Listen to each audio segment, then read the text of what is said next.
Graça e paz, cara amiga, caro amigo que acompanha diariamente a nossa meditação sobre a Palavra de Deus no Santo Evangelho, neste dia 31 de dezembro de 2021.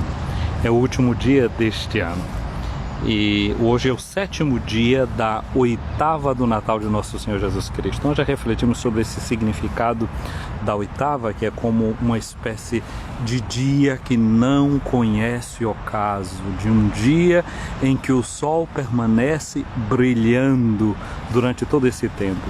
E a gente repete continuamente sobre esse dia: hoje a Virgem Maria deu ao mundo o Salvador. É esse hoje perene da criação. Ora, Jesus é aquele por meio do qual todas as coisas foram feitas. Há um livro na Bíblia que se chama de Gênesis, que significa origem. A gênese de uma coisa significa a origem de alguma coisa, né? Nós conhecemos da língua portuguesa a palavra árvore genealógica, é aquela árvore que a gente faz desenhando para ver a origem de toda a família da gente. E há um livro no Novo Testamento que é o último dos evangelhos a ter sido escrito, cujo autor é João, evangelista, que foi discípulo de Jesus. Nós celebramos essa semana a sua festa.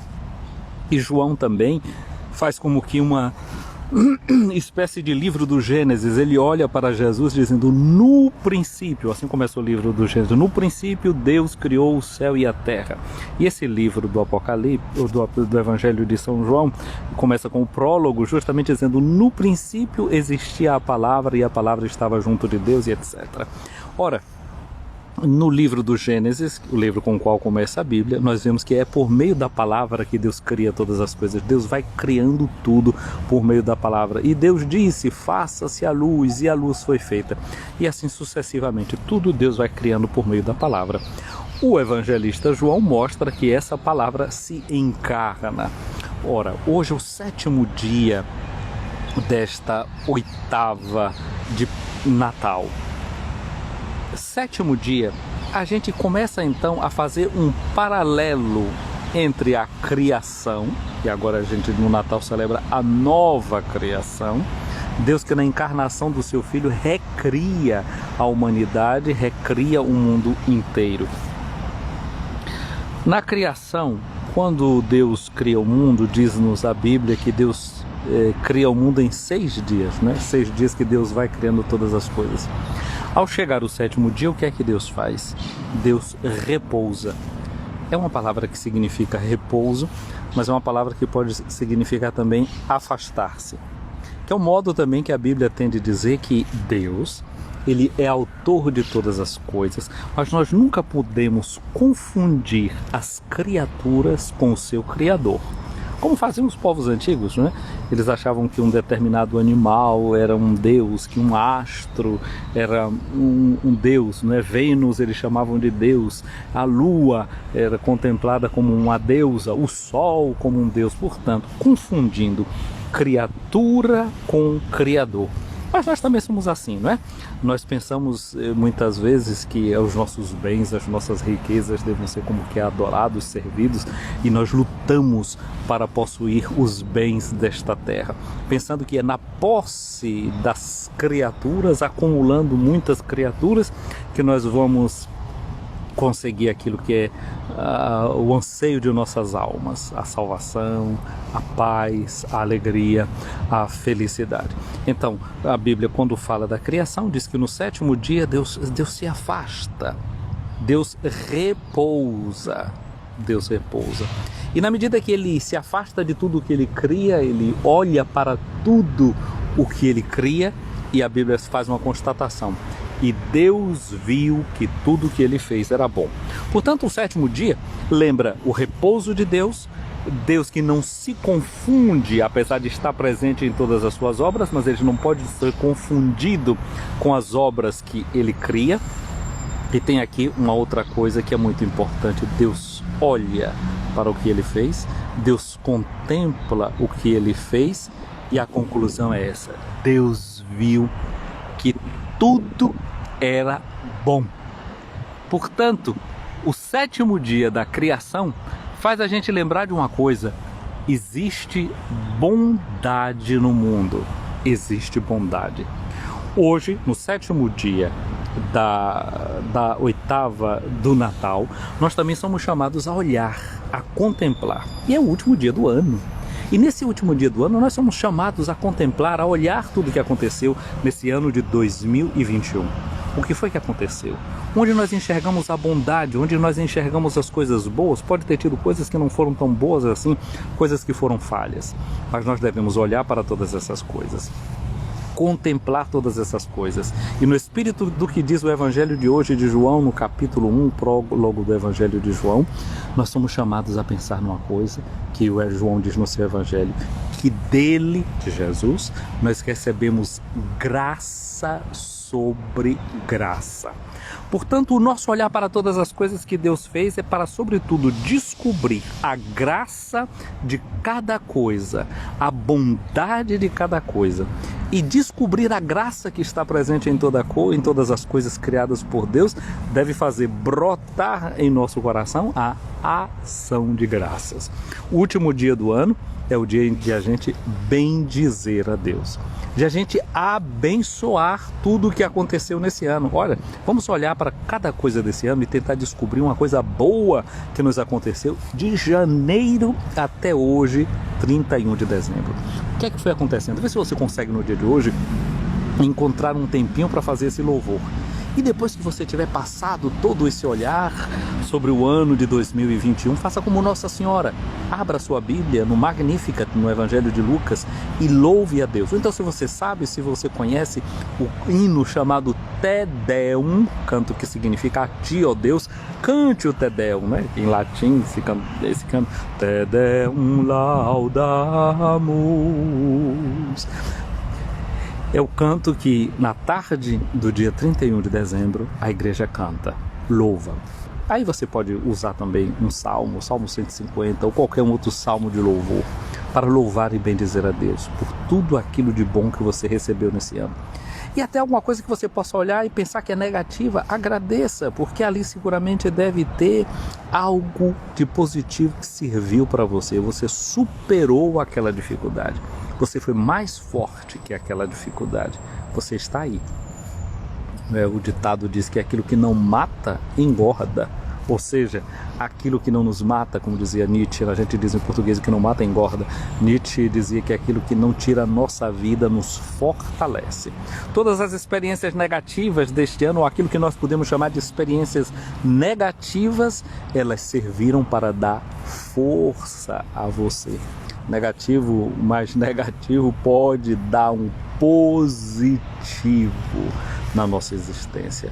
Um negativo e um positivo para a gente vai dar sempre um positivo, uma coisa de boa, que pode levar a gente a superar, levar a gente a ficar mais forte, levar a gente a ficar mais sábio, levar a gente a caminhar mais depressa ou ir mais longe. Tudo isso de acordo com o que Deus quer. Um outro dado é que no primeiro dia da oitava do Natal, ou seja, dia de Natal, nós já ouvimos o texto do Evangelho que nós escutamos no dia de hoje, nesse 7º dia da oitava, que é o Evangelho que fala da encarnação, do verbo prólogo do Evangelho de João. Que esse título que só João dá a Jesus de palavra, e eu já falei sobre isso, você vai lá no dia da festa de São João, pode ouvir de novo aquela meditação, e nós vamos falar desse aspecto da comunicação, Deus que se faz comunicação, comunicar, fazer algo comum, algo que você tem, que me transmite, que eu transmito para você.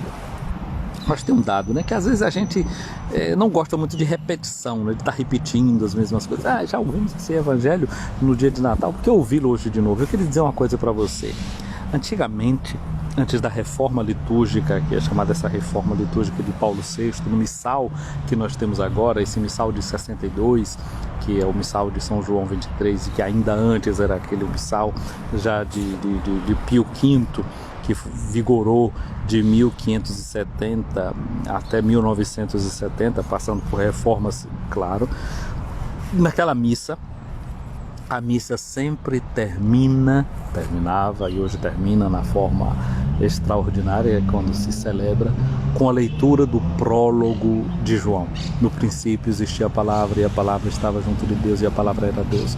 Portanto, esse evento da encarnação era relido todo santo dia na missa, ao concluir da missa. Justamente na hora que a gente estava voltando para as casas, lembrando, né, de João Batista, que deu seu testemunho, e nós que recebemos a Eucaristia, recebemos a palavra e devemos sair também para o mundo para dar testemunho. Nós não somos a luz, mas somos chamados a dar testemunhos da luz, mas Jesus disse: vocês são a luz do mundo. Nós não somos a luz na sua essência, nós somos luz por participação, nós somos iluminados, e na medida que nós somos iluminados, somos iluminadores. Carregamos uma luz dentro de nós, como uma espécie de abajur que tem a luz dentro dele e deixa que a luz passe através daquela cúpula que protege a luz. É assim você e eu, que recebemos Jesus, nós somos chamados a transmitir ao mundo essa luz de Jesus, essa iluminação de Jesus. Mas hoje, nós que não escutamos todos os dias essa leitura do prólogo de João na missa, mas 3 vezes no dia nós recordamos que o Verbo se fez carne e habitou no meio de nós. Todos os dias, às 6 horas da manhã, ao meio-dia e às 6 da tarde, tocam os sinos das nossas igrejas, nos recordando o anúncio do anjo a Maria, o Ângelus, pois foi justamente na hora em que o anjo Gabriel anuncia a Maria que o Verbo se fez carne e habitou no meio de nós. Jesus não passou a habitar no meio de nós quando nasceu. Jesus passou a habitar no meio de nós quando se encarnou no seio da Virgem Maria. E ela era como essa espécie desse abajur, né, que carrega a luz dentro dela, como uma espécie de candeeiro. Por isso, 40 dias depois do nascimento de Jesus, a gente celebra Nossa Senhora da Luz, Nossa Senhora das Candeias, Nossa Senhora da Candelária, é a festa da apresentação do Senhor, ou festa da purificação de Maria, como se dizia no passado. Lembrando que Maria é essa que carregou a luz de Cristo, como você e eu é chamado a carregar a luz de Cristo. Portanto, todos os dias nós recordamos esse mistério da encarnação, dessa presença do Verbo entre nós. Um outro dado para encher o nosso coração é a gente olhar para isso. O ano encerra e o ano novo começa justamente quando a gente está celebrando o mistério do nascimento de Jesus. Vejam só, 31 de dezembro, estamos dentro da 8ª do Natal, é o 7º dia. 1º de janeiro se conclui a 8ª do Natal, é o 8º dia, e o ano novo começa para nós, né, que seguimos esse calendário gregoriano. Então o ano novo começa celebrando a conclusão da 8ª do Natal, ou seja, o ano começa com Cristo, o ano começa em Cristo, por Cristo e com Cristo, como nós ouvimos na leitura desse evangelho de hoje, que tudo foi feito para Ele. Então assim, Santo Agostinho dizia uma coisa interessante, que ele dizia assim: nós somos tempora, nós somos os tempos, nós somos o tempo. Se a gente diz que o tempo é bom, é porque nós somos bons. Se os tempos são ruins, é porque nós somos ruins. O tempo será aquilo que somos nós. Mas eu acho que a gente pode dar um passo além, não é? Com Agostinho, já que o tempo é algo que acontece dentro da criação, não é? Na medida em que o mundo é criado, quando Deus cria, é criado simultaneamente o tempo e espaço, porque as coisas começam a existir no espaço e no tempo, então são duas coisas que vão caminhando ali juntas. Então, se tudo é feito por meio de Cristo, tudo é criado por meio de Cristo, e por Ele é criado o tempo e o espaço, se é verdade que nós dizemos que nós somos o tempo, como dizia Agostinho, nós precisamos sobretudo dizer que Cristo é o tempo. A Ele o tempo e a eternidade, nós vamos dizer na noite da Páscoa. Na noite da Páscoa se acende aquela vela que é chamada Sírio Pascal, na qual se coloca a letra alfa e a letra ômega, mostrando que Jesus é o princípio e o fim. Ele é a origem e é o fim. Ele é o início e Ele é também a eternidade. Da eternidade Ele entra na história e coloca a história dentro da eternidade, porque Ele, quando aparece ressuscitado, Ele que está sentado à direita de Deus Pai Todo-Poderoso, carrega em suas mãos as marcas do prego, carrega em seus pés a marca do prego, carrega no seu lado a marca da lança. Portanto, as marcas da sua encarnação, as marcas de ter entrado na história. Ora, 2021 é um ano que deixou também suas marcas dentro de nós. E nós levaremos daqui para frente as marcas deste ano. Marcas que nós superamos. Pode ser que uma marca foi uma ferida um dia, e aquela ferida um dia esteve inflamada, aquela ferida um dia pode ter te doído, mas se agora ela está curada, ela vai deixar uma cicatriz. A cicatriz, quando a gente olha, pode ser que esteticamente não seja muito bonito, mas não dói mais. Cristo ressuscitado apresenta as marcas do prego. São marcas, é uma chaga, é uma cicatriz. Ela não dói mais. Ela foi superada na força da ressurreição. Ela foi reintegrada, absorvida na força da ressurreição. Mas o fato dela ser absorvida na força da ressurreição não é retirada dela aquela marca que deixou no corpo de Cristo. A marca ela está. Porque para nós a questão não é uma questão de estética. O que nós queremos não é fazer uma maquiagem no ano que passou para depois as contas baterem e dar tudo certo. O que nós queremos é entregar esse ano nas mãos de Deus e saber que Ele pode curar esse ano, que nós podemos ir para frente com as marcas que este ano deixou no nosso coração, na nossa alma, na nossa espiritualidade, nas nossas relações, e nós podemos ser mais fortes, nós podemos ser curados, nós podemos ser mais humanos a partir das experiências que nós fizemos. É isso que eu quero desejar para você, minha amiga, para você, meu amigo. Que esse ano, com as marcas que Ele deixou no seu coração, tenha feito de você uma pessoa mais amável, uma pessoa mais iluminada, uma pessoa mais iluminadora. E que essa luz que você carrega em você, essa luz possa brilhar à nossa volta. Muitas vezes você pode ter um candeeiro que carrega uma luz, ele pode estar todo muito sujinho ali, mas a luz que emana dele, o candeeiro pode estar achatado, amarrotado, que caiu, que tal, mas a luz que sai dali de dentro vai ser sempre luz correta, luz pura, como puro é Jesus, que carregamos dentro do nosso coração pela força do mistério da sua encarnação. Feliz ano novo, é o que eu quero desejar para você. Boa conclusão de 2021 e faz esse exercício no dia de hoje. Procura um tempinho no qual você pode fazer como Deus, que no 7º dia olhou para tudo que Ele fez e viu que era bom.